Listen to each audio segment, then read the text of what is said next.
This hurts. What is up, everyone? Welcome on in to episode 20. We've hit the magical number 20. It's magical because it said it was. Of the regular season. My name is Nell, joined by Nate and Ant as always. Gentlemen, what an insane divisional round weekend of football.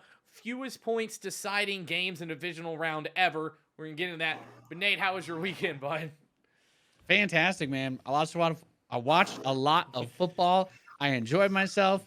I got to have one of those great moments where all the players that I like to watch, all the teams that I was kind of secretly rooting for, all had really good games, and that's all we can ask for, baby. It was a fun weekend. I thought you were going to start this off with I lost a lot of football, and I was going to be like, dude, the Jets haven't been in it for like 12 weeks now. You wouldn't believe it with my Madden record, okay? That's all I'm going to say. I got 3 Super Bowls since we drafted Zach in my game. I love it. All right. Ant, how was your weekend, bud? It was great. Those games were crazy. I will not forget watching the Chiefs game with you while we're trying to work on Destiny stuff. Great. That was fun. I had to stop playing the game because that last 2 minutes were just crazy. So It was great. It was a good weekend. Yeah, and so for context on this, Anthony and I are in the same Destiny 2 World's First Raid Race team for Witch Queen, which is coming out in about a month. And about halfway through prepping with the other 4 members of our team, we all realized we were all talking about the game. So one of the dudes threw it up in Discord, and we just watched the game together and basically stopped playing Destiny. It was hilarious. It was great. It was a fantastic game to do it with. But let's hop right into it.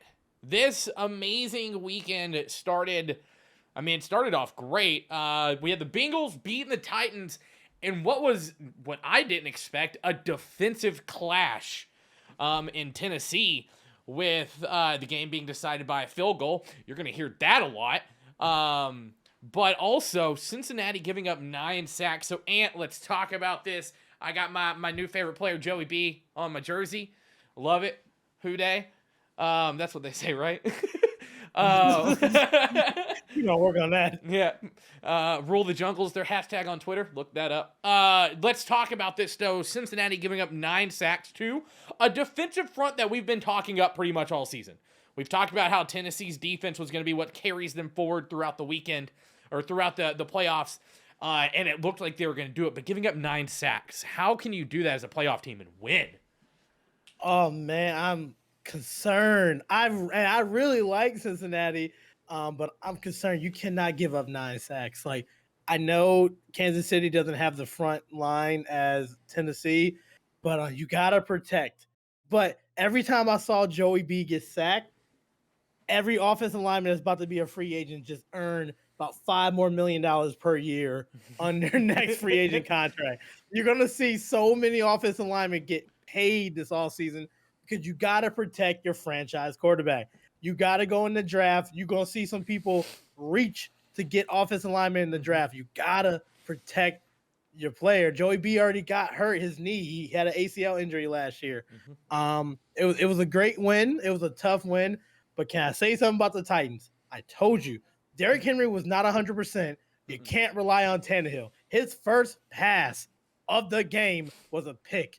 Damn, that was talented. First pass of the game, first pass of the second half, and his last pass of the game were all interceptions. That should be his last pass for the Titans. Was Adam Gase right all along? This and more. This and more at 9:00. Nate, let's talk about that Tennessee offense, though. We all thought that with Derrick Henry back, they were going to be just fine in this game. Like, they were going to hold up a little bit more, and Derrick Henry was almost a non-factor. What happened? Was it Tannehill's fault? Can we blame all of this on Ryan Tannehill, or was it just a collective effort from Tennessee? Yeah, it's a really difficult question to answer because I think it boils down to Ryan Tannehill. You said it, the way the game started, the way the game ended. Tannehill did not play his best game. Did everybody make it possible for him to play his best game? I don't know. In the playoffs, that's never something that we give when we talk about quarterbacks. The quarterback always has to be the guy that steps up. It's not fair. Nobody cares. That's just the way that it's always been. That's the way it is. So offensively, I loved what the Bengals busted out. that momentum, the passing game just didn't take off. When you compare it to the defensive approach you had to take to the Bengals, yeah, they had a lot of sacks that were given up, which was terrible. You don't want. I think the last thing you want is Joe Burrow to get hurt after the way he was taken out last season, of course. But they were able to pass the ball. They were able to run the ball. Jamar Chase gets the ball in his hands. He could be minus 5 yards behind the field. Joe Burrow could probably fumble the ball behind him. Chase go pick it up and still get 40 yards on the play. Yeah. They do not have that X factor presence on the offense. Derrick Henry is not enough to carry this team to a championship by himself, especially coming off the injury. Yeah. It's wild on the Bengals side of thing because, for being honest, 65 yards rushing isn't anything to write home about. That's not what you want to see from a playoff team. I mean, on the opposite side of the ball, you had 140 yards from Tennessee. But what really got me is that it wasn't just Jamar Chase being the only thing that Joe Burrow had to throw the ball to. You're talking T. Higgins had 96 yards. Uzoma had 71 yards. Joe Mixon added another 51 in the air. Like, Joe Burrow was spreading the ball out. And I think probably one of the biggest things to take out of this is that Cincinnati tight end was present for this game. Uzoma, who has been either hot or cold every single week this season, there hasn't been back-to-back performances, finally kind of showed up with 8 targets. And honestly, watching this game, T. Higgins had 2 critical drops that would have shut this game out. Like, Tennessee wouldn't have even been in it, and that field goal wouldn't have mattered. But let's talk about let's go back to this offensive line. You're now going to the AFC Championship against the Kansas City Chiefs defense that for 5 weeks we talked about they aren't going to be able to do much if their defense plays this way. They gave up 35 points a game, and they changed their ways, and they started giving up 17 points a game, started getting to quarterback, starting doing what they have to do. But Kansas City's going to have a field day if the offensive line plays like this in Cincinnati on Sunday. Man, I know we're going to talk about this later, so I'm really going to save my take because I'm kind of upset with Kansas City. Mm-hmm. But yeah, they'll have a field day. If Chris Jones can get to the ball, that's going to be a problem for Cincinnati. Joe Burrows is showing a lot of composure for being a young quarterback in this big stage here. They have to score more than 19 points. They will not make it through this game if they don't score more than 19 points and protect them. I want to see more out of Mixon. I know he got 100 total yards plus. But at the end of the day, they have to do more. They will not hold Patrick Mahomes to 16 points. Mahomes scored 16 points in the last 2 minutes of a football game. There's just no way. Minute 15. Yeah, Nate. I can't. Let's talk about that Joe Mixon. I was watching the game and it felt like Joe Mixon had happy feet. Every time he had an open lane, he'd juke to the left and go the opposite way of the lane. It's like, I feel like they got to have some practice around running the ball if they're going to have a chance against the Chiefs next week. They're definitely going to need to open it up because that pressure is going to be coming. I look into my scrying glass or whichever, futuristic lore we're using for this podcast, and I see a lot of screens. I see a lot of dump passes because you can't let Joe Burrow get hit with that much pressure because the Titans are not a team that is super star-studded. I think this year they were a well-coached team, and they played like a well-coached team, but the Bengals had that X factor over them. The Chiefs, they're not going to be able to get away with the same things. Just like you were saying, Pat Mahomes, he is a legendary status quarterback. The only thing I'm going to say about this matchup going into it is that I still think the expectation isn't there for Cincinnati. I think they're fantastic. I think they could win this game, but it's the first full season Joe Burrow's played, right? After the injury in his rookie year, and we don't typically see second-year players come in and look this hot. He's here, and instead of Justin Herbert, right, or any of the other young guys that we've been talking about. So I think they got to be really happy with this accomplishment. I am worried about them, though, on the offense for all the reasons that you mentioned. Joe Mixon is going to need to put the team on his back. They need to get Joe Burrow, get the ball out of his hands, or put somebody in front of him that can give him some time. Dude, I agree wholeheartedly with all this. Like, watching this game through and through, it was either Joe Burrow's getting the pass off or he's getting sacked. That's what it felt like. There was no in between. But we talked about it. Joe Burrow for everything that was happening to him, 9 sacks, 68 yards lost through those sacks, the dude was still poised in the pocket. Every time he took the ball into his hands, he looked confident and he was happy to be, or he was ready to face whatever's coming his way. And I think that's kind of what he needs to do against the Chiefs. But they're also going to have to air the ball out against the Chiefs. Unless the Bengals defense can do what they did this weekend, which is play some shutdown offense. Now, granted, they're playing against Pat Mahomes versus Ryan Tannehill, but we'll get into that. Let's talk about another team that put down a quarterback. 49ers beating the Packers. Now, honestly, this all came down to special teams heroic and some good defense, but the 49ers special teams really stepping up here and making the difference with a block punt and a block field goal. Anthony, none of us saw this. Okay, so let's also preface this with Jimmy G now has 2 road playoff wins this playoff season. He has 0 touchdowns. He's going to get paid. He's going to get that Kirk Cousins money. He's going to get that Sam Darnold. I'm going to pick up the last year, the $19 million a year type of money. He is doing nothing. Doesn't Tannehill? Oh man, Tannehill got I think paid Tannehill's too. contract goes up to 38 right next year. Sorry, you started talking about quarterbacks making money, and my brain snapped back to Tennessee. They're in trouble there. Oh my God! I think he's getting 38. I think is what I read. This is No, he's not. He's getting an cut. ugly game. Who is? Tannehill. Not Sam Darnold. I'll tell you that. He's still there for some reason. And we're gonna ship him off to Siberia. But this was an ugly game. I'm not gonna lie. It's not like Aaron Rodgers kind of like cost them the game. He just didn't do really anything. Jimmy G threw a pick, threw for 131 yards. That's below the Jameis Winston line. That is below the Jameis Winston line. That's not gonna cut it. Nope. Yeah, special teams. And this is just disappointing. I really was hoping for more points. Nate.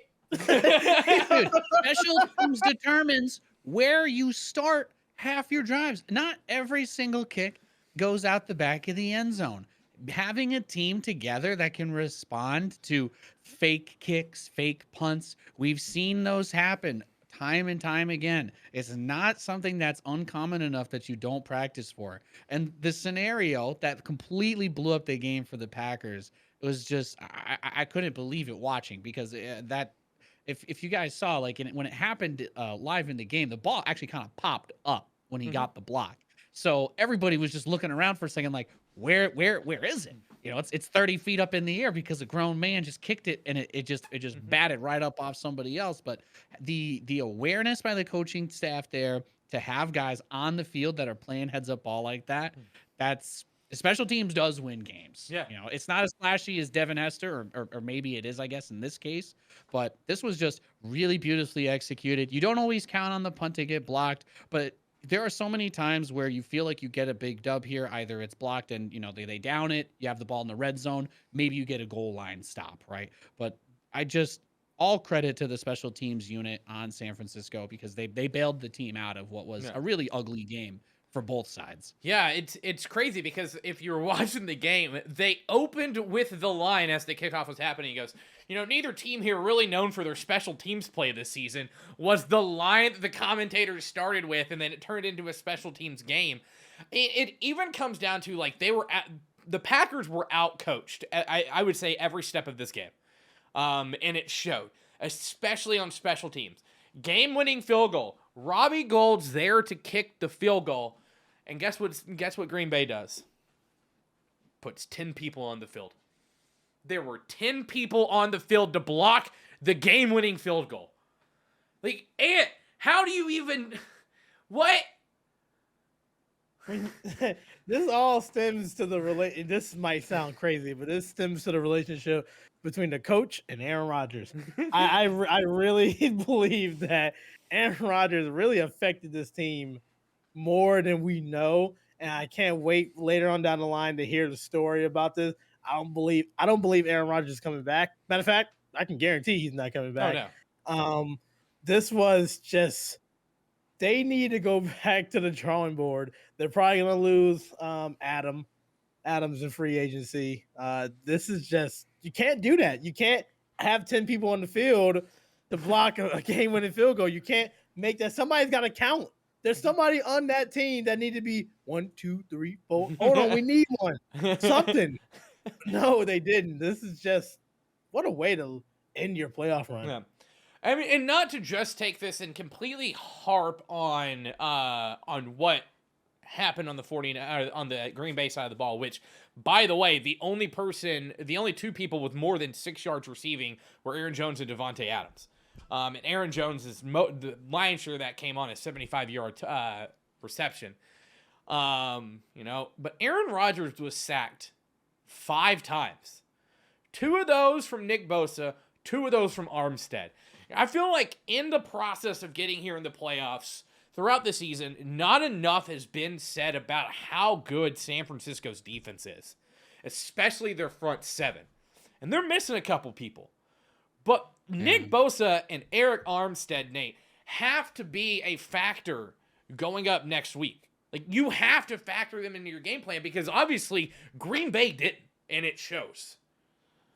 No, I mean, like they've always kind of had this a cocky sort of approach, right? Aaron Rodgers leads that team. He leads that offense, and he loves telling everybody with his loud mouth all of his thoughts on everything. So, am I surprised that they walked into this game underestimating and expecting to just win on offense? No, that part did not surprise me. I think again, this comes down to San Francisco in particular, just being a very well coached, well-disciplined team. I love that y'all both mentioned Garoppolo not getting the TDs, but when you're able to game manage, like just in another universe, Jimmy Garoppolo doesn't just have like a crappy game. He throws a second or a third pick, and by the time that punt might have been happening, they're down 2 or 3 scores. And everybody would have been like, oh, yeah, of course. This is playoffs, Aaron Rodgers, Packers, you're in Lambeau. What did you expect? And nobody really would have been super surprised with that result. So I think even when they couldn't make stuff happen on the offense, that defense is so good. And being able to hold teams down in scores, especially now that, and I don't know, actually, maybe this comes into the conversation for next week, but it's very interesting because you have one of the few teams that has a really strong front, like you were saying, especially with Bosa and Armstead. But the AFC potential teams that they might play against, not exactly known for having the highest quality O-line outside, of course, the Humphrey pickup. But could you, if it was like Bengals 49ers in the Super Bowl, I'm like, you know what? Just don't put Burrow in unless you've got 2 backs behind there. Take one of the backup linemen, have him play the fullback in shotgun, and it just, for the love of God, protect that man. I'm very afraid that Aaron Donald might kill Joe Burrow in the Super Bowl. What? Yeah, exactly. Oh yeah, I mean, of course, you've got the NFC team. The NFC, when it comes to the NFC teams, the defensive line is freaking terrifying. Wouldn't it be funny if Garoppolo wins the Super Bowl without throwing a touchdown pass in the playoffs? I can see it happening. He needs to get a bonus in the contract. Like, he needs to get extra money because that takes a lot of talent to not throw a touchdown if you are a starting quarterback for a team. Even Trent Dilfer had a touchdown in the playoffs. Like, his defense is going to carry him. But like I said about the Bengals against the Chiefs, the 49ers are going to have to score more than 13 points against this Rams team that we're about to talk about. Yeah. That is just firing all cylinders. Yep. Let's move on to it then. The Rams beat the Bucs as Stafford's storybook season continues. Listen, we have over a decade of Matt Stafford in Detroit. And everyone's saying, oh, he's throwing random picks. He's doing X, Y, and Z. The rest of the team can't be the entire problem. It's this or that. It's never everyone else's fault. It was always Stafford's fault in Detroit, or as the coach, it was something. But now, look, you put Stafford on a solid team with a good coach, and what happens? Peace out, Tom Brady. Let's talk about this ant. Matt Stafford is having the season of his life right now. And you can see it on his face because he is excited to be out there right now. He hasn't seen the playoffs but once. This is fantastic. Let's talk about this game. 366 yards and 2 touchdowns against a Tampa Bay secondary that had a lot of their secondary come back that have been hurt.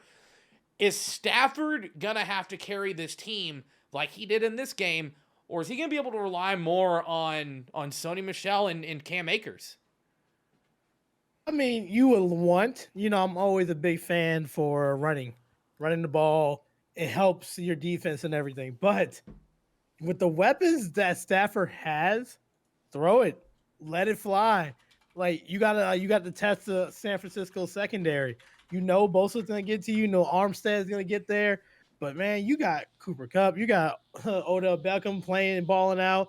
You have a lot of weapons on your team. Throw it out. Mm-hmm. I'm so happy for Stafford. Like everybody should be happy. He played for the Lions. Jesus, like he went through a lot of stuff, a lot of pain and everything. I think Akers will have a better game next week, but Stafford's balling out. Keep it going. I think this momentum is going to ride into the Super Bowl. So I'm hyped for him. Nate, the opposite side of the ball. TB12, the GOAT, couldn't get it done. Ended up throwing, I think we all saw it, that stupid sideline interception that he threw. He just tossed that ball up. Were the Rams in his head during this game? They sacked him 3 times. That never happens to Tom Brady. Yeah, there were a couple really big things about this game that stood out for me. First of all, I think Tom Brady actually did play a good game, and I think he did what he does best, especially towards the end of it. You talk about completion rates, whatever. Tom Brady's the team. It doesn't matter if he's on this team, he's the team. If he was on the Rams with the same rosters, he'd still be the team. That's what happens when you have a player like that. When you have someone who can play to that level, and he's got his weapons. Like I like Fournette. I like Mike Evans. I love Gronk. Why? I still ask myself, did they put? Why? Of course, I'm going to say Wirfs. Why did they put Wirfs back in the last week when he was hurt? Still boggles my mind. I still don't understand why you aggravate that injury, put somebody back on the field, make it worse. Now you don't have them for an even more important game against a team with an absolutely dominant defensive line. And for me, this game boils down to, I thought it was a great quarterback matchup. Stafford, Brady, it was a treat to watch the whole way through, especially with the comeback. But the Rams are stacked. They just are. Ramsey, Donald, everybody that you can think of that you're like, oh yeah, who are their superstar guys? They all showed up. Big catches by Kupp, big plays by OBJ. That was a team that even before OBJ, of course, you're like, oh, they just need that quarterback. Goff, not their guy. Stafford, you've given him all the Infinity Stones. In Detroit, he had nothing. And over here, he has everything he could possibly need. And he's not just a game manager. I just love that we really get to see the potential of Stafford come out. And I'm still rooting for him on the NFC side of things. I'm really stoked to watch him play this weekend. Yeah, same. I mean, listen, I've been a huge fan of Matt Stafford since he came into this league. I am at my core, I'm a Texas Tech Red Raider, which means I don't know what a running back is. Throw the ball and throw the ball and throw the ball. That's how it works. Our last good running back was DeAndre Washington. Okay, played for 3 years with the Raiders. In case you're wondering. So I love seeing Matt Stafford being able to do this, but on the opposite side of the ball, I think there are some questions when it comes to the Rams. And Ant, we saw it. Jalen Ramsey got beat a bunch in this game. Mike Evans specifically beat Jalen Ramsey on a couple big plays. And, I mean, if you're the 49ers, you don't have anyone like Mike Evans. I mean, you have Debo, right? And you have Kittle. You have some playmakers. But you have to be looking at how you exploit that moving forward. If you're the Rams, though, are you worried with Jalen Ramsey's performance in this game? Or is it just because it's Mike Evans and Gronk and Tom Brady? It's because of Mike Evans, Gronk, and Brady. That's the only reason why. Did y'all see Garoppolo scoring 24 points in the second half of a game? No, I don't. And I like Debo, but I think he's going to be in the backfield. You're going to need him to get some more rushing yards. Yes, he's going to get exposed. Let's say they make it to the Super Bowl and they go up against Jamar Chase or Tyreek Hill. They might have to fix it. But I think that front seven with Donald, Von Miller getting the sack, I think it's going to be enough to get them to where they need to be. Mhm. I think he'll bounce back. No. Like any good corner, they'll have a rough game, but if you have a short memory, they'll just get back on the field and they'll just ball out. So I'm not worried about him. That defense is way too stacked. Yeah, Yeah. be good. Yeah. I mean, good point. You know, the Rams almost lost this game, up 27-3 at one point. And then gave up 24 unanswered points, which is not something you want to do. I'm not saying the Niners can do that or come back from that deficit, but the Niners have some playmakers. But if I'm the Rams watching this game, I'm going back and watching my tape. It's first of all, get the ball to who I think can firmly be cemented as the number one receiver in the league this season in Cooper Kupp. There's no denying it at this point. And Odell Beckham. And then Higbee having a great second half of the season now leading into the playoffs. You know, it's gonna be kind of cool to see the Rams. They did a really good job. Now, speaking of teams that did a really good job, we're not going to talk about these next two teams' defense because they didn't. But the Bills and the Chiefs, and what might go down as the greatest football game I've ever watched. This was hands down the most entertaining game I've watched. Like we said, we had to stop our Destiny 2 raid group cohesion night, if you will, so that we could watch this game together. But an absolute thriller from the time the whistle sounded to the very end of the game. Nate, what the hell happened? Dude, this game was just epic, okay? Whether you agree or disagree about the results, the OT, whatever, before we talk about this game, we all just say this was a pretty awesome game. I think This we was can a all admit fantastic that. game.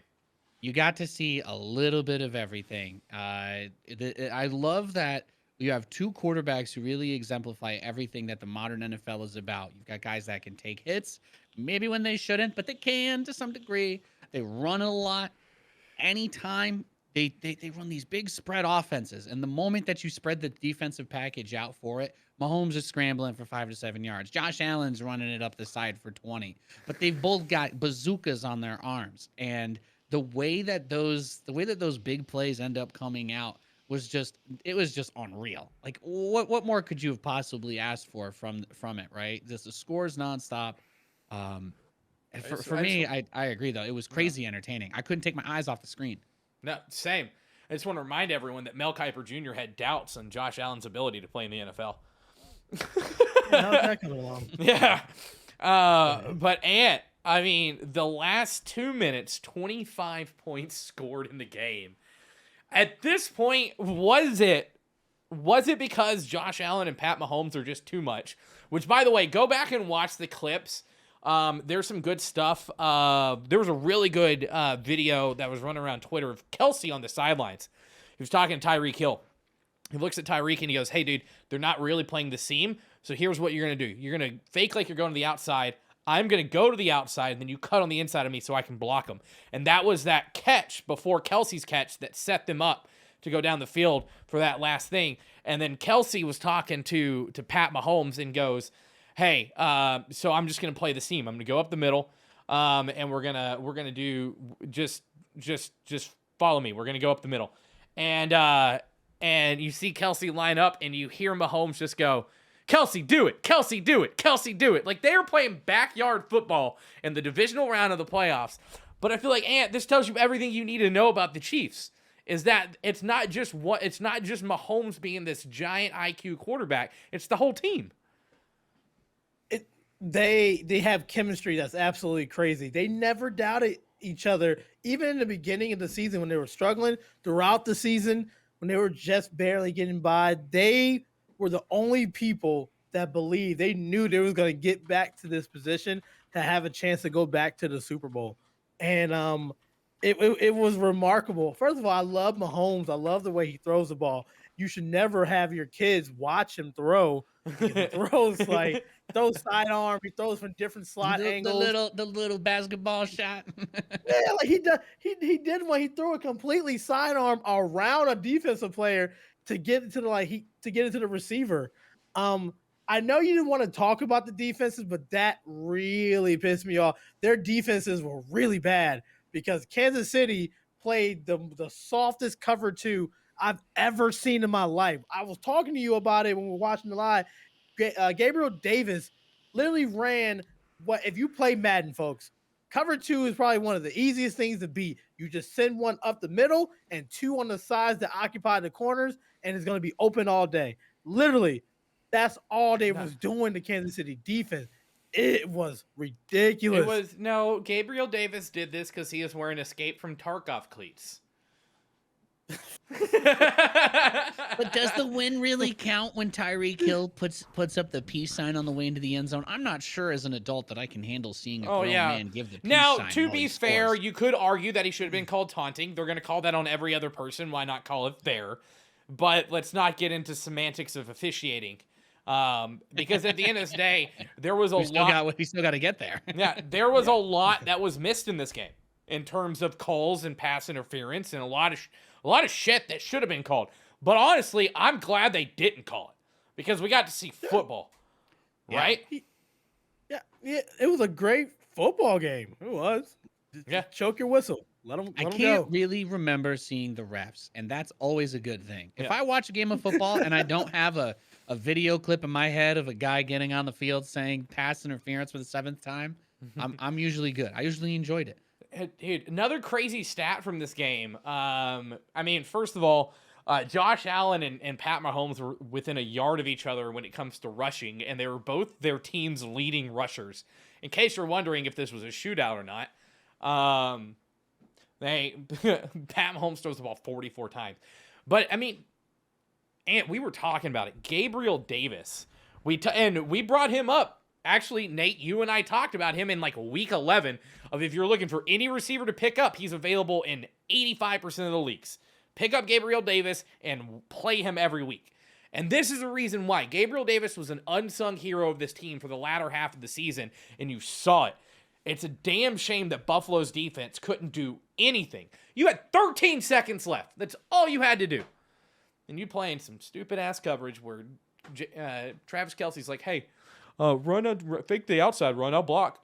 Like, it was that cover 2 again. The safeties were covering each half of the field. Like, I was really distraught. I was really sad. I was like, yo, they're running the same defense as Kansas City that gave up that quick touchdown to Davis. 13 seconds.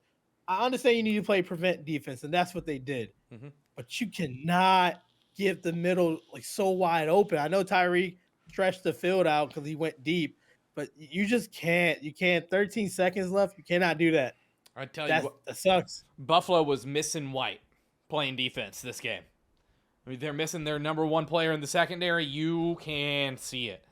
But hey, they still managed to get 2 sacks. Ed Oliver, Texas boy, what's up? University of Houston, representing the 409. What's up? That being said, this was a great game. This was just fun to watch. First of all, if you can take me and Ant's eyes off of Destiny whenever we're in the moment having fun, you know it's a good game. But man, I'm excited because Pat Mahomes and Josh Allen, that's the new Tom Brady Peyton Manning rivalry of the AFC. Easy. Not yet. Not yet. Not yet. Get Tua some time. Get Tua some time. Not yet. You don't even like Tua. Not yet. Give it some time. If you want to troll, you could just say like Wilson and Moore. I'm saying, look, those two gonna be thunder and lightning next year. I don't think Tua likes Tua, says someone in chat. Come on. I think the biggest shame of this game is that it comes down to what our next in bold topic is. And I know I disagree with both of these guys, but we'll talk about it. Overtime in the NFL was a hot topic following this game, specifically for the fact that you win a coin toss, you're 10-1 in the playoffs when it comes to overtime. And frankly, I don't believe that a playoff game should be decided by a coin toss. I feel like both teams should have an option. But I'll let you two have the floor, and then I'm going to destroy everything that you have. Yeah, I'll start off real easy. If you don't want to play overtime, if you don't want to be subject to overtime rules, You should probably not let the game get to overtime. If a team driving down the field and scoring, making you lose is your biggest problem, that can happen with 1 second on the clock. Just because you managed to not have the lead when the game ends doesn't mean that you magically deserve a second chance because your defense completely gives it up on the opening drive of OT. The field goal thing, that was a great rule change. I'm not going to pretend like I think NFL overtime rules are great. They're terrible. But, that's like saying, oh, I don't want to catch a cold or pneumonia when I walk out in the rain. And nobody cares how you feel about getting rained on. If it's raining, you got to wear a jacket. You got to play by the rules. That's just how it is. Are the rules necessarily fair? No, but that's not how it works. Everybody went into the game knowing all of the rules and understanding it. I'm not disagreeing. That's how it ended, but there's so much whining about it. There's so much whining. I'm not disagreeing with you that you, first of all, shouldn't put yourself in the situation going to overtime. I'm not disagreeing with most of this. I'm disagreeing with the fact that the greatest game of football that has been played since I've been alive was decided by a coin toss. And I think it wasn't, though. Yes, the Bills got to play defense. The Bills got to play defense, and they couldn't make but in that situation, in the playoffs, they're 10-1. Whoever wins the coin flip is 10-1. At that point in this game, everyone's so damn tired you're not playing defense because these guys are having freaking heart attacks on the side of the field. So here's the thing about this overtime. They could have changed this 2 years ago because you remember Kansas City lost to the Patriots in overtime, and we said the same thing. So that offseason, Kansas City proposed a new type of overtime rule. What happened? NFL declined it. And you know what people said? Twitter, everybody, stop complaining. Brady just beat you. You should have beat them in the regular season. That's the same thing that people said when Brady beat them in overtime. I understand it's not fair. Forget about it. Beat them in the regular season. Beat them in the 4 quarters. You knew you couldn't stop them. I don't feel bad for the Bills because you gave up a game-tying field goal with 13 seconds left. So you deserve to lose that game because you could have stopped 13 seconds left. And they had a million opportunities to win that game. But none of this changes. You know what? The truth is, they failed to stop them from getting that touchdown before they scored again. They failed to stop them from getting in field goal range. And then they failed to stop them from scoring. It wasn't one. They didn't lose on the coin flip. At this point, you could argue they lost on the field goal to tie it. They just, that's but none of this changes the fact that the rules for overtime are trash, and it brings. I think we all agree they suck, right? Yes, OT, and that's what this is what we're getting at here. Specifically for this game, it sucks as we watch the greatest game that we've seen end via a coin flip, regardless if Buffalo's defense can play or not. Listen, the other team should have a chance to march down the field and tie it up. I like the way that college does it. I don't believe in the put the ball on the 25-yard line and try and score. I don't like that. But could I see? I mean, there are plenty of different options. But a touchdown and the game's over, I think, is not the way that this game should have ended, and it's not a way that any game in overtime should end. But why? If you have a good defense, I don't like that. If you have a good defense, you're not going to be in this position. Exactly. So why everybody is so upset about this overtime rule? Yes, if you lose a toss, that defense that you feel like is really good should have stopped. But no one was saying, there ain't a soul on this planet that were saying, oh, Buffalo's defense got it. That's why everyone lost their minds whenever Kansas City won it because we knew game over. This is a symptom of the NFL becoming more and more of a passing league and everything being more and more offensive focused. In that context, I agree. The rules need to be changed because it would be better for the team on 4th down in that situation rather than punting it and losing to a field goal. It'd be better to just chuck the ball and pray for either interference or his field position, whatever. So I don't disagree that the rule is dumb, but there are so many opportunities. All you need is at any point in that game, the defense steps up and makes a big play. They didn't. They didn't make those plays. All you have to do is have a big special teams play. They didn't have those plays. let's we're saying all this and because we would be having the same argument if it went in Buffalo's favor, because Kansas City gave up 15 points to Buffalo in under a minute. I'm fine with the argument. Yeah. I personally refuse to allow the way that it ended to ruin the game for me. No, it 'Cause I still doesn't. think it was a great game, and It I was think it still was a a great great game. ending. It was sudden death. It was Patrick Mahomes to Travis Kelce pulling the ball out from outside the field on the way that they moved down and made that final play. There was nothing worse than a team getting up to the 40-yard line, running the ball 3 times. And But kicking. end of That story. was terrible. When it comes to overtime in the NFL, both teams should have a chance to score. Because listen, I agree. Listen, to be clear. And I know what you're gonna say your defense should be able to stop them. Guess what? Even the best defense have a broken coverage every now and then. And if that broken coverage happens, listen. That was one broken coverage. We're not talking this specific game now. We're talking about overall overtime rules as a whole. Both teams should have a chance to score. The rules should be shifted to where both teams have a chance to touch the ball. There is a good take that Cal had reminded me of. Tim Kawakami said if the first team scores a touchdown, the next team gets the ball, probably started at their 25, so you have a full march that you have to do, and you have a chance to score a touchdown, but you can't tie it. You cannot go for an extra point. You have to go for a 2-point conversion, then putting it back on a defense to stop them. And I like that, but I also like the college rules. You're talking to a guy who's watched a 17-hour Texas Tech versus TCU game. We talked about this on Sunday.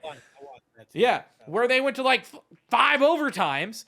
It was in the heyday of like Seth Dagey. I don't know. Made that name. I didn't make that name up. That's a real guy. But I think what it comes down to is that the NFL overtime rules are flawed. No matter what, if you have a good defense still and you're still in overtime, the coin flip favors whoever wins it, and that coin flip decides the game. And that's what bothers me. I understand the rules of the overtime is messed up, but the fact that you're saying that it favors the person that wins the toss. Here's the thing: so in basketball, when teams go on a run and they score a lot of points and the other team don't, what does the coach do? They call timeout to stop momentum. Buffalo should have called timeout. Mahomes marched down the field in 5 plays. When he got past the 50-yard line, I would have called a timeout. I don't care if it was useless. That would have calmed everybody down. I would have got my defensive lineman something to drink. I would have said, all right, we need to make an adjustment on the fly. They just let them keep going. They keep on getting big yards, and then they end with a beautiful back shoulder pass to Kelce. You should have called timeout. I understand the rules. I'm not. That's what we're talking about. That. You keep going back to this game, and now we just talk about overtime rules. Because everybody's saying that it favors the person that wins the toss. It does. The league is off. The league is imbalanced. The balance of NFL football is disproportionate in favor of offense. That is the number one reason why the overtime rules need to be changed. If it wasn't that way, I like sudden death. I think sudden death is fun and exciting, but I think that defense in general is at a huge disadvantage in the NFL, especially since the last 5 years with all the rule changes. That's just the way it is. So if the game is going to be offensive focused, then you have to do your fans, due diligence and let both sides show their offensive talent if it goes to OT.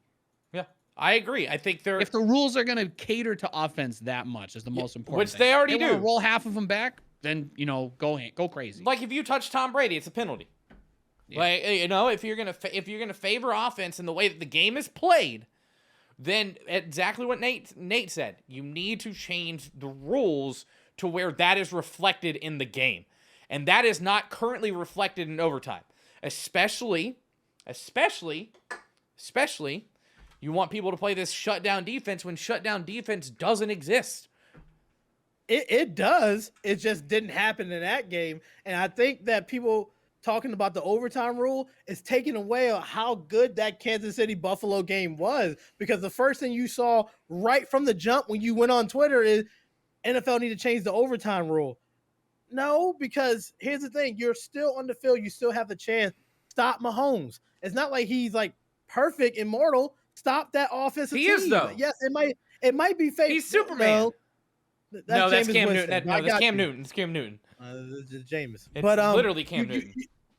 defense have to like be there. Defense wins championship. How many times did we say that? Defense wins championships. But at Plain the and same simple. time, you're talking about a game of football that is now, you are penalized for playing press defense. You you barely touch anyone the wrong way, and it's a flag, so you can't play defense the way that you're talking about anymore. If this was 20 years ago, I would be on your side in it 100%. But with the rule changes and the way that flags are being thrown, defenses don't play like that anymore. And to say that nothing needs to change in overtime is a fallacy to the game. I didn't say nothing needed to be changed. I agree with y'all with it. I'm just saying I don't want this to take away for what Mahomes did and what Buffalo should have did to stop that touchdown. They could have hold him to a field goal, and then they would have the chance to walk it off themselves. Yeah. But they didn't. They didn't call timeout. That momentum would just kept riding. Mahomes let's was riding move away that from momentum. this game. Move away from this game because this game's legacy is not going to be tarnished because of overtime. There's nothing about this. Just to be clear, that was my only ask in this discussion. Is that we still respect the game, we respect the outcome because this is the reality we live in. Reality can be better. I don't argue against that. I think we can always be trying to improve everything, but it is what it is. It was a great game. The ending, I think we can all agree we probably, and who wouldn't have wanted to see more of that game? But I wanted to see 19th overtime, 182 to 181. I iced their arms. Let them go. Let them go. But at the end of the day, take my money. At the end of the day, I agree with Cowhead. Let's change the rules so that both teams get to touch the ball in overtime. Let's just make that a rule. Figure out how you do it. I mean, we had some good conversations on Sunday, and I'd like to hear your opinions on this, Nate. Make it a 10-minute quarter. Just play another quarter of football. At the end of that quarter, the score determines it. And then if it's tied again, then you do a sudden death, like put it on the 30-yard line and go. I think you could probably play each drive like a half too. Mm-hmm. You could just treat it. You could just be like, okay, look, you guys are gonna get to go down the field. If you end up getting stopped or whatever, then I think that the only at least for me, if somebody scores on the opening drive, you give the other team a chance. Say, okay, now you go down and score a touchdown or you lose, and that's it. And if it ties after that, then I'm gonna go back to let it be a sudden death. Yeah, go college rules where you put them on the 25, 30-yard line and try and score. When you're watching the movie Gladiator, it's not exciting because the fight's gonna be 20 minutes long. It's exciting because at any point one dude's gonna decapitate the other in an instant. That is a part of the excitement. Yeah. As a fan of the NFL, I like sudden death. I understand it may not necessarily be fair with the other rule changes that have happened, but at some point it does need to boil down to, all right, someone just effing score already. Yeah. And we'll end that with that.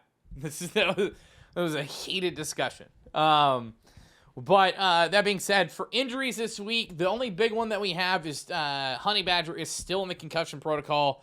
And if you're Kansas City, you got to be worried about not having Honey Badger in the game against Joey Burrow. Yeah, you need him. Joey Badger. Joey Badger. Joey Badger. I love that. Joey Badger. You need him. Yeah. I've seen that defense. Yeah. But wishing the best to him, as always, with anyone with injuries, you never want to see it. Top storylines, we're going to fly through these. This is the first time in 12 years that a quarterback not named Tom Brady or Aaron Rodgers is in the championship round of the playoffs. I'm happy. Yeah. I love it. I mean, do you guys think this is? You guys are both wrestling fans, right? No, actually, I'm not. I don't watch it, but I watched like The Rock and stuff when I was okay. And this is the Undertaker, Shawn Michaels, and Triple H walking up the ramp together. I think this is that end of the era and the passing of the torch to the younger quarterbacks in the league. Oh yeah. Even though I don't think Aaron Rodgers put in that category as Undertaker, because they're nice people. He's not. Yeah. But absolutely, yeah. This is it for a era of them, and it's lopsided. Brady winning every single Super Bowl, and Rodgers got one. But yeah, I think we saw on Sunday's game the coming of new passing of the torch. Here you go. This is y'all. I think it's great. It's good for Rodgers, even though Brady might come back. I hope he does, because then I could talk about how much I hate / love him. But we all love to hate him. it's good to see new faces in these final four, and that's what we have. Yeah. Now, I mean, Nate, you also faced Tom Brady for 20 years as a Jets fan. Oh yeah. Is it weird for you to not see him there? And if he leaves, are you kind of sad for All this right, era? bro. The Patriots get absolutely dumpstered.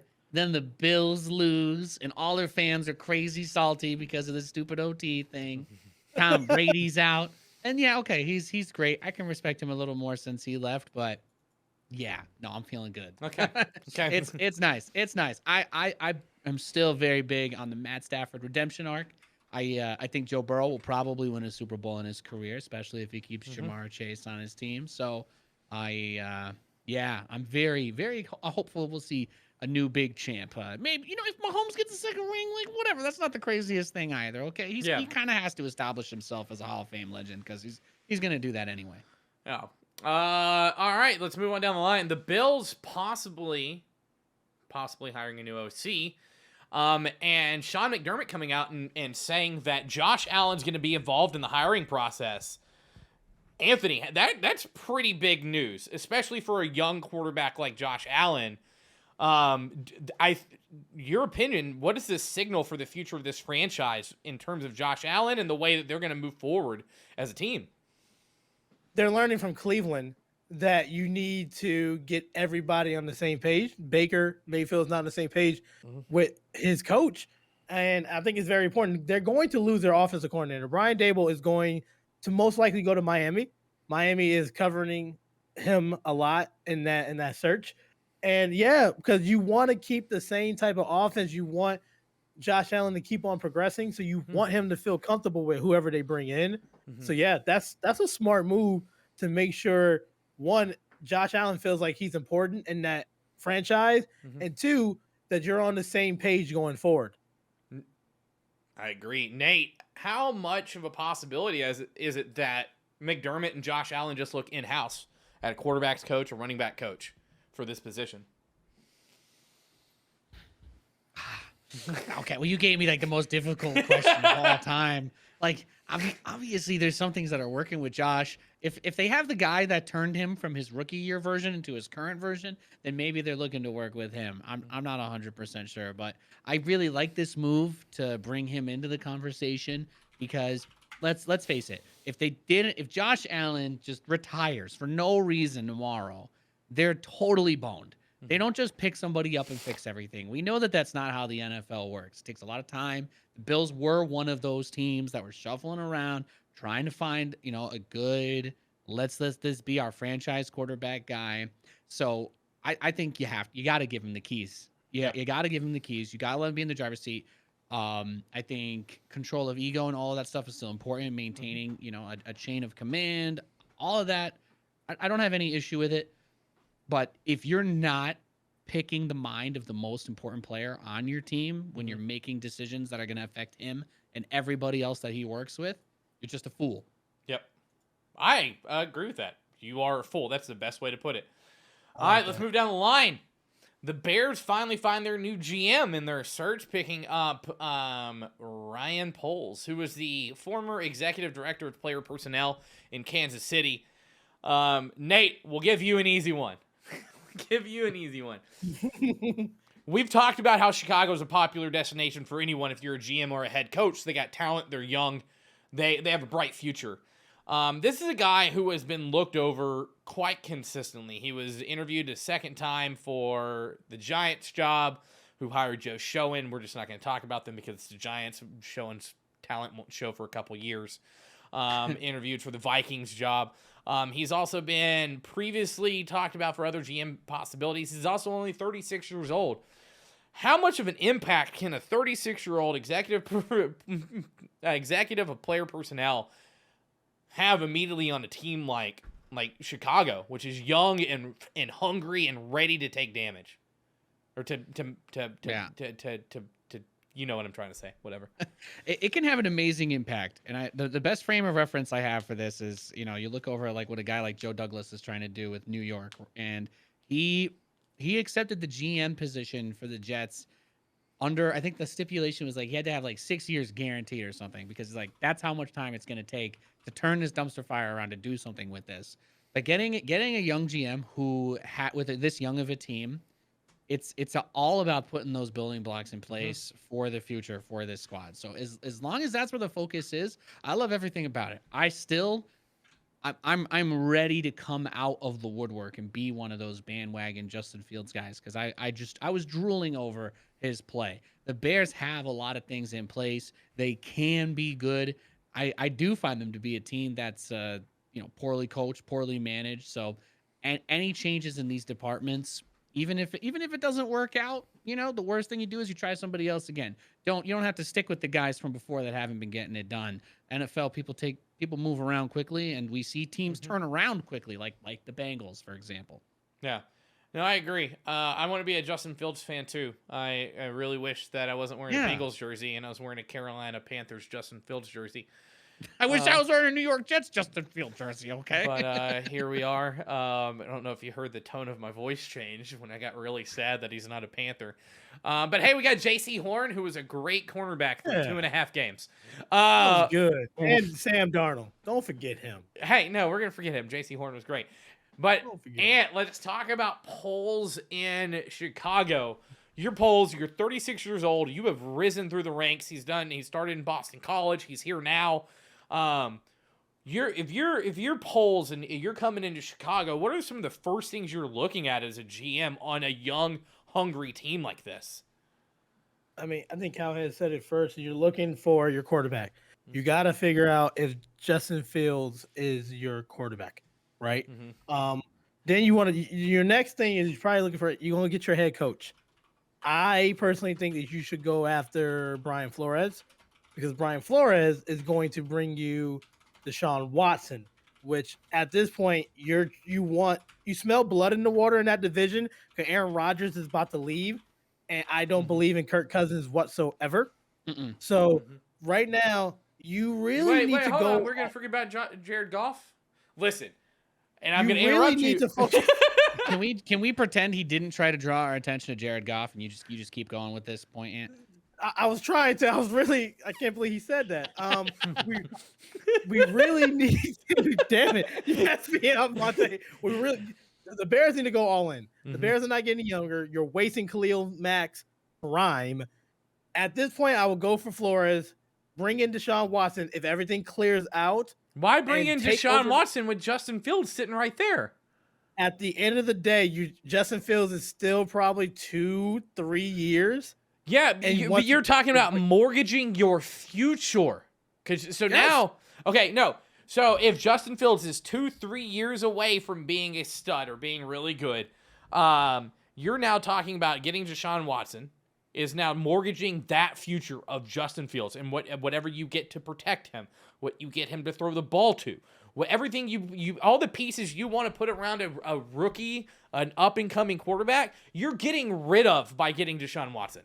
Think about it. So, and we're looking I am thinking about it. Chicago's not even in the talk for Deshaun Watson. If we're trading, they will be if Flores is their head coach. If we're talking about trading for Deshaun Watson, that means you gave up on Justin Fields. The trade package is not going to be as damaging if it's just somebody else that just has to give up 3 to 4 first-round picks, because Justin Fields can do well in Houston. So that's almost like, let's say we're trading Justin Fields for Deshaun Watson and maybe give them 1 first-round pick. You're not mortgaging your future. You're going all in to take over that division, because that division is going to be wide open. They got Davis Mills. They're not going to trade for Justin Fields. Who? Listen, Chicago's not going at. I don't know what you drank or smoked before this show, but Chicago's not going for Justin Fields. I am enjoying this hypothetical Chicago Deshaun Watson story that's been put inside my head, but I don't think that's happening. Never. They have Justin Fields. You have one of the most promising young quarterbacks in the league. Doesn't matter. Neither Zach Wilson. They're not mortgaging their future. Andy Dalton? He couldn't beat out Andy Dalton. If he was so damn promising. He was hurt. Yeah, because Matt Jones, he beat out Cam Newton, your boy. No. Bill Belichick doesn't like people who talk. We know that. And he made it. He made them to the playoffs. You tell me he couldn't? I'm sorry. I like if he's Cowhead's. not- I'm gonna interrupt you because Cowhead just said something perfect.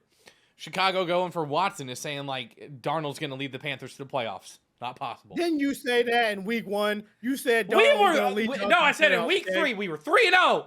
You all agreed with me. You're like Carolina looks good, so don't even put this on me. You looked at. We were so young. We were so naive. young. We came in for the regular season episode. It was like episode 3 or 4, and Mel was talking about how Sam Darnold led the league in rushing touchdowns. He for all did. players. He had 5 through week 3. Our eyes were bright and full of life and hope. And then everything else. I think that Then the week Fire Nation Darnold threw like attacked. 3 picks. Zach Wilson threw 4 picks, and we were like, okay, All right, it's we're time out to of here. give up. Anywho, we're gonna move away from Ant's crazy scenarios and continue talking about the Panthers. Sam Darnold is crazy. How about that? Yeah, so is his Yeah. new offensive coordinator, Ben McAdoo.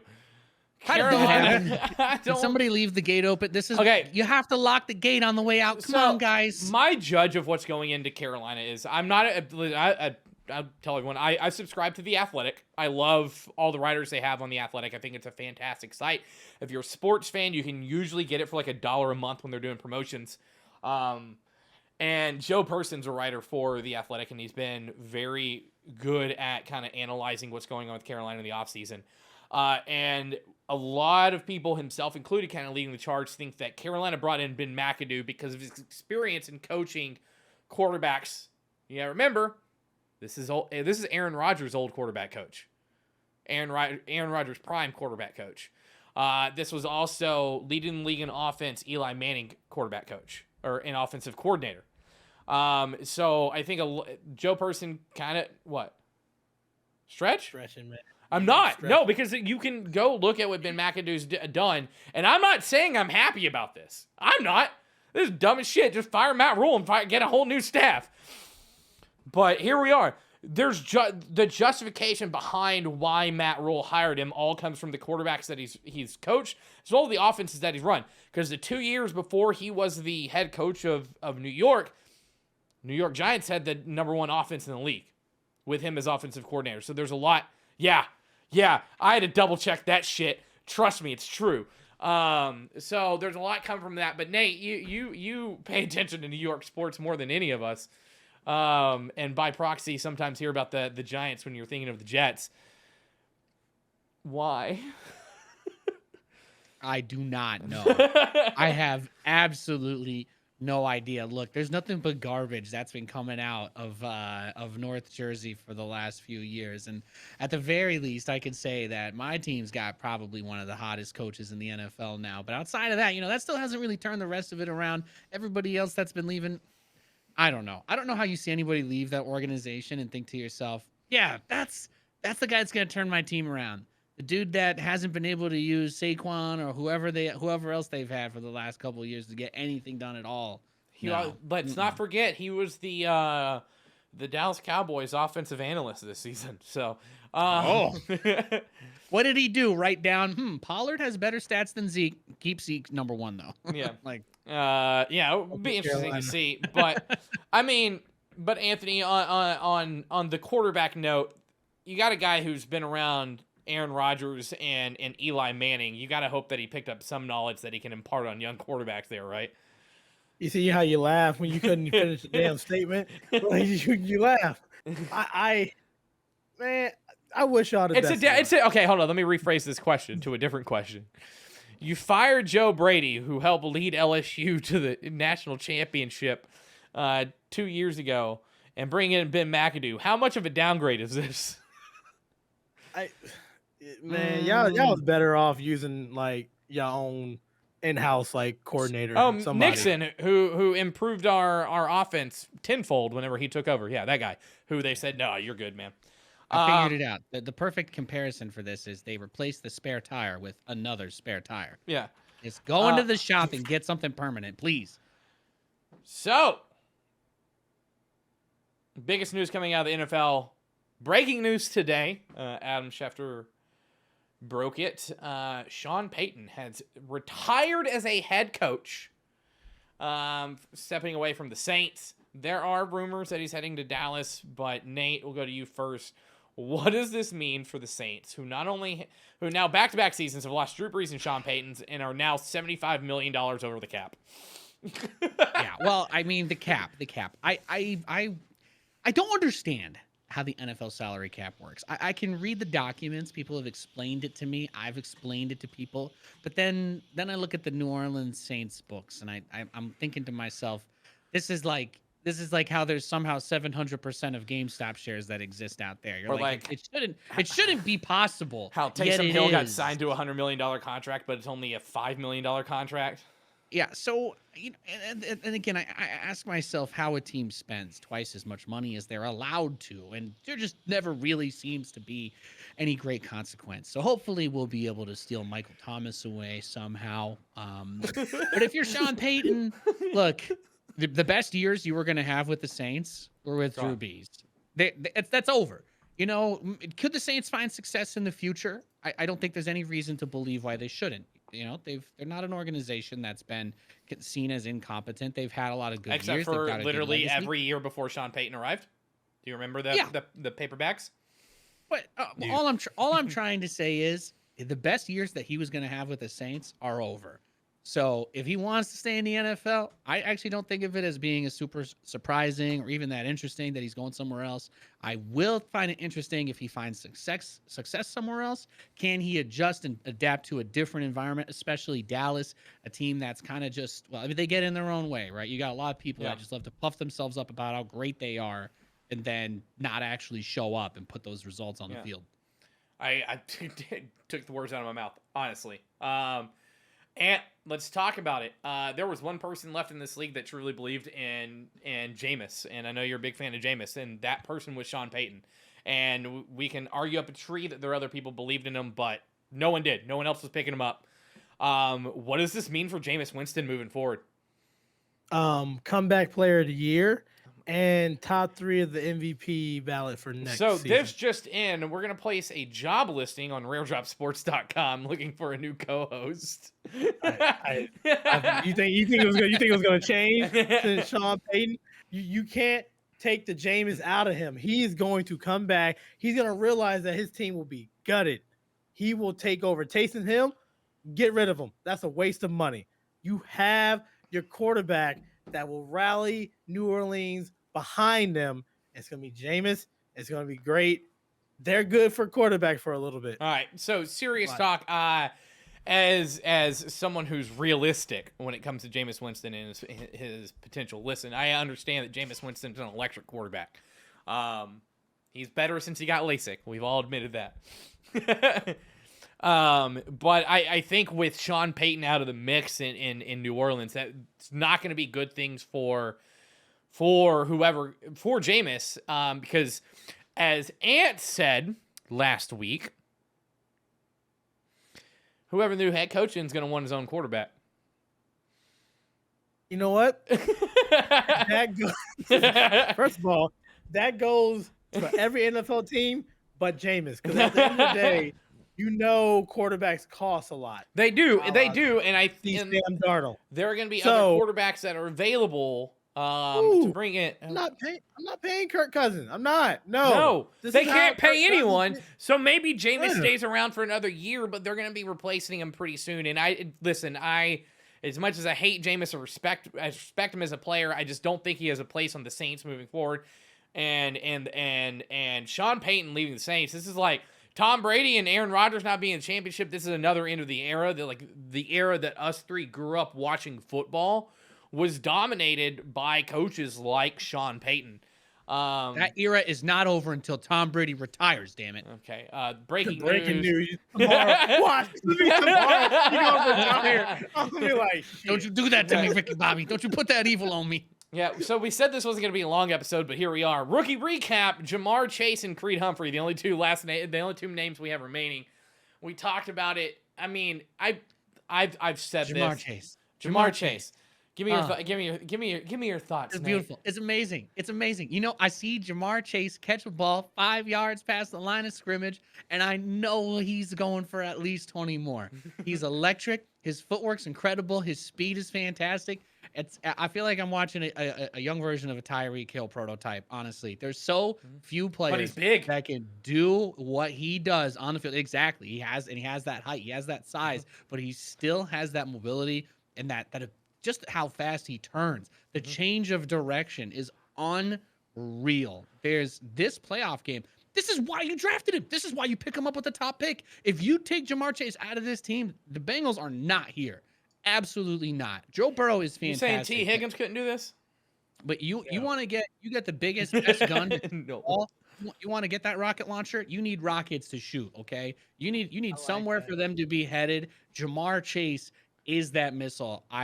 Man, what an unbelievably talented player.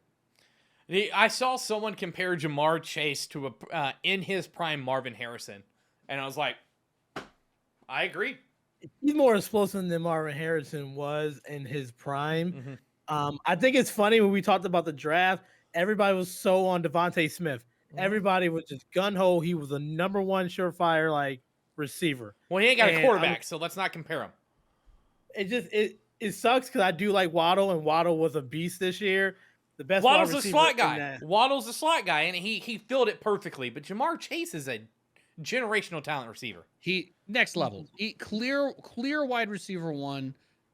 He's gonna get paid. He's gonna get a top contract. So is Waddle. when his Like I'm time not, comes. and I'm not downplaying Waddle at all. I got to defend Waddle. Waddle's It's literally good. because he was like stumped by Tua and not getting the ball down the field. Didn't you just say can two do was going to this- be good?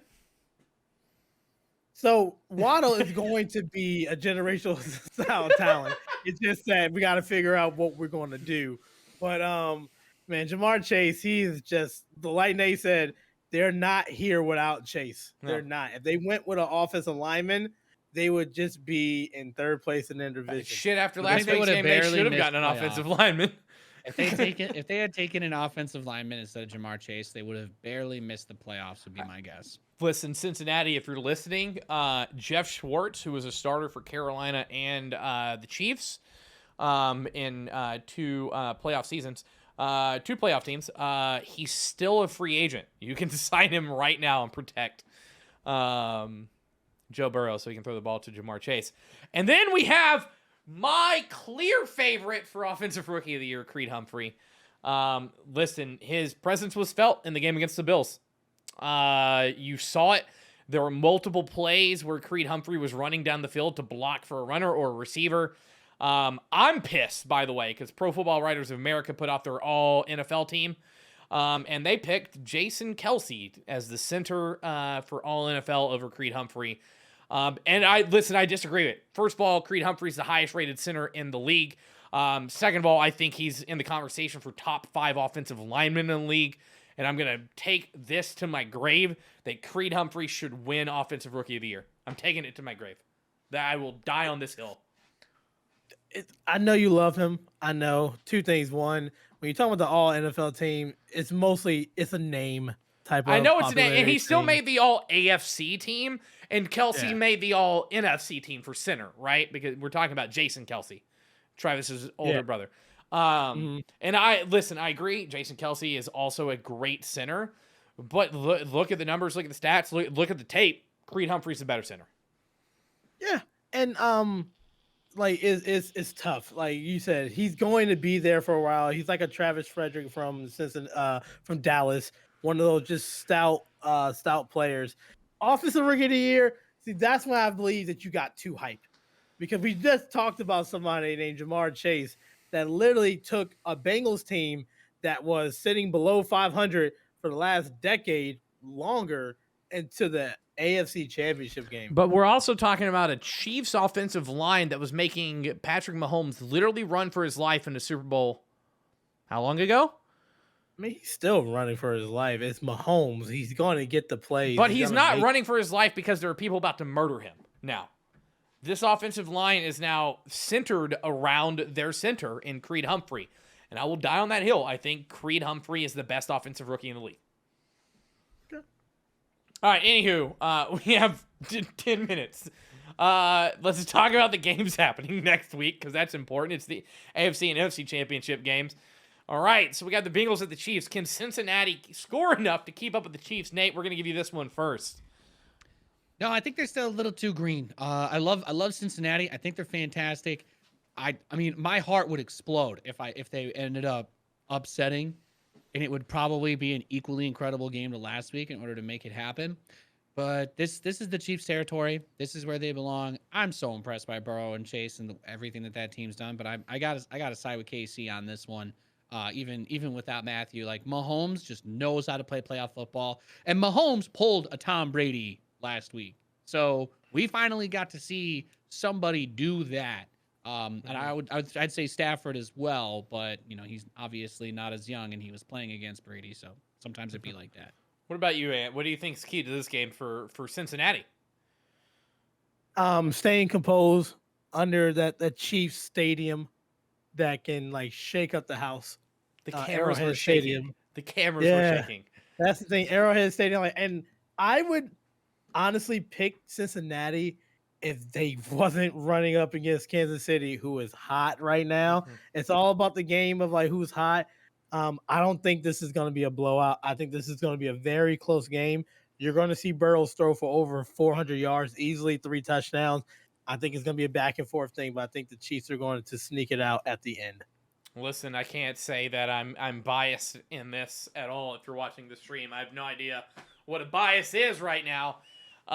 Listen, I want Cincinnati to win. Realistically, I think I'm with Ant. I think it's gonna be a close game. But I think it all comes down to what offensive line of Cincinnati shows up. Is it last week's offensive line, or is it Joe Burrow not running for his life all season offensive line, right? And frankly, I don't think that the Chiefs have the defensive line that Tennessee does. So I think Joe Burrow will have more time. He won't be as frantic in the pocket, so we won't have to worry about that. But also, this is a clash of like classic football versus modern football.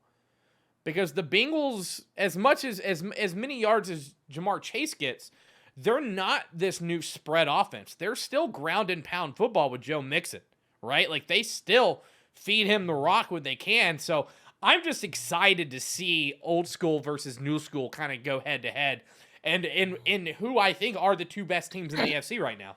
I don't think there's any argument these are the two best teams now looking at it from, with a wide angle lens. I think it comes down to a field goal. I think this is a 3-point game, and I'm going to pick the Bengals. I'm wearing the Joe Burrow jersey. I bought it just for the playoffs. So, hell yeah. Hey, listen. I love it.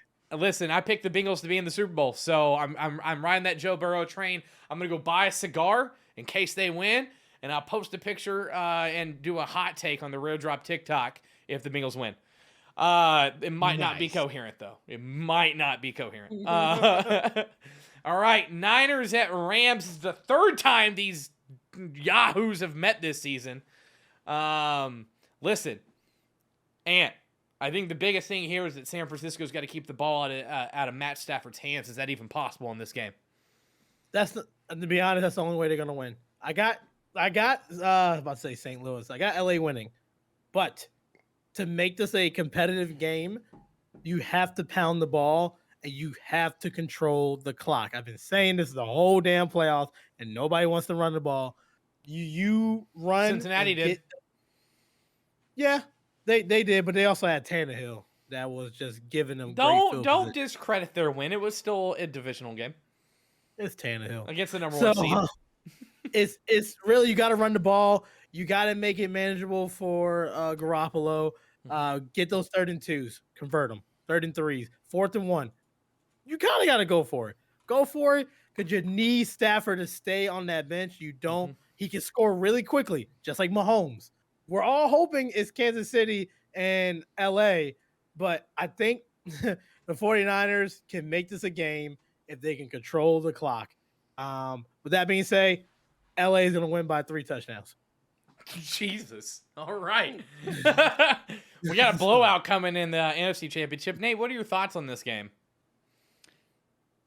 Dude, it should be like the Rams need to obliterate the 49ers here.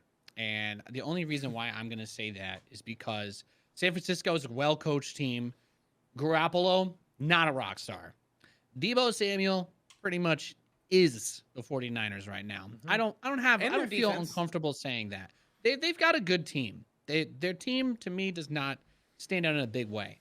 But when games like that Rams game last week are being played with them and the Bucks, and you have games like the Chiefs and Bills, the NFL, you need to be.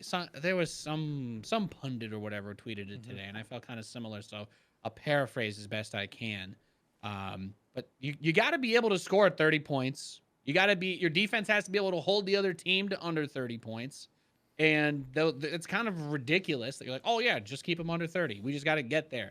But that's how it is. These games turn into crazy shootouts. I don't think the Niners can keep up if that's what it turns into. But for the Rams, you have to be able to overcome that. And they need to still show that explosiveness. I think they still have that great defense as well. But for me, there's no reason why the Rams shouldn't look really, really good. I think they've won their hardest battle already on the way to the Super Bowl. And this, I have them as clear favorites here. Matt Stafford should have a hell of a day. So I'm going to bring y'all both down to earth here because the 49ers beat the favorites from the NFC last week. The 49ers shut down Aaron Rodgers and the Packers, who were the clear favorites in the NFC for a lot of people. A lot of experts. I'm not going to say we're not experts, but listen, if they can do that to Aaron Rodgers, I have no doubt that the 49ers and their defense can do that to Matt Stafford. Go ahead. The thing that I agree with you, the problem is if they get behind early, Nate said it right, they don't have the firepower to get back in. They really have to, and this is what I'm afraid with Stafford. I think Stafford plays down to competition at times. Like he just beat Brady. He beat Kyler Murray that was balling out in the regular season. I really hope he doesn't fall flat. But if they get out to a 2-score lead, I'm sorry, regardless of what San Francisco defense is going to do, Jimmy G cannot keep up with Stafford. That's just my thing. I'm not saying that it can, but I also am saying that the 49ers are not going to get down early. I think the 49ers defense is what's got them here. It's the 49ers defense and Deebo Samuel. That's what's got them here so far. And the 49ers defense is they're being looked over right now in everyone's talk about this game. Everyone is saying, oh, you got to hold them to 30 points or less. I don't think that's going to be a problem. Listen, I fully expect Cooper Kupp to have 200 yards in this game, but no touchdowns. Cooper Kupp is going to be a problem, but I think with the speed they have in the deep secondary and their safeties and the way that their defense plays is that those touchdowns aren't going to come easy to LA. I have San Francisco winning by a field goal. So you have Cincinnati and San Francisco in the Super Bowl? Yes. Okay. Oh, all right. Wow. We can't all have the same boring takes here. Okay. You can't. But I will also say this. I had Cincinnati in the Super Bowl the day the playoffs started. I picked them to go to the Super Bowl. That's true. I also picked them in the Cardinals, and listen, I had to make a change. So, I just think that San Francisco's defense is going to be too much for Matt Stafford, as they were all regular season for Stafford. The Rams, if I'm not wrong, didn't beat the 49ers this season. Am I wrong? I think I'm wrong. I might be wrong. I don't think I'm wrong. Didn't the Niners beat the Rams in both games? That's all I'm saying. But this is a different Rams we're talking about. They didn't have OBJ. They played 3 weeks ago in the season finale. This is a different Rams than 3 weeks ago. Like, this is something different. Did you see what happened last week? They almost lost when they were up 27-3. But you did both they have lose? excellent points, but playoff football is a whole different animal. I think we can agree. Absolutely. They beat Brady. Plain and simple. They outscored Brady. Yes, they could have lost. They did. But did they? No. Yeah. Stafford's balling out. Like, I understand you're playing these underdog roles. Like, I hope you're gonna bet on these things. I am, but I got a parlay in. Like, it's just that's tough. They're balling out right now. So, well, that being said, that brings us to the end of episode 20. How did we get to 20? Holy crap! Of the regular season. As always, you can watch us live every Tuesday at 9 p.m. Eastern over on twitch.tv/RD Sports. though, make sure to give us a like on your favorite podcast platform if that's the way that you're listening to our lovely voices. Make sure to check us all out on social media. You can find all those links in the description, or if you're live in chat right now, you can find everything you need to find, or that you need to follow both the Rare Drop Sports and Rare Drop podcasts in chat right now, and then on your podcast platform down below. Make sure to come in while we're live. We this time we brought in chat more than ever. This was great. We love seeing chat move. But we will be live next Tuesday, as always, at 9 p.m. Eastern to discuss how the championship rounds go and preview the Super Bowl. Thanks so much for tuning in. Again, my name is Nell, joined by Nate and Ant, and we'll check you guys next time.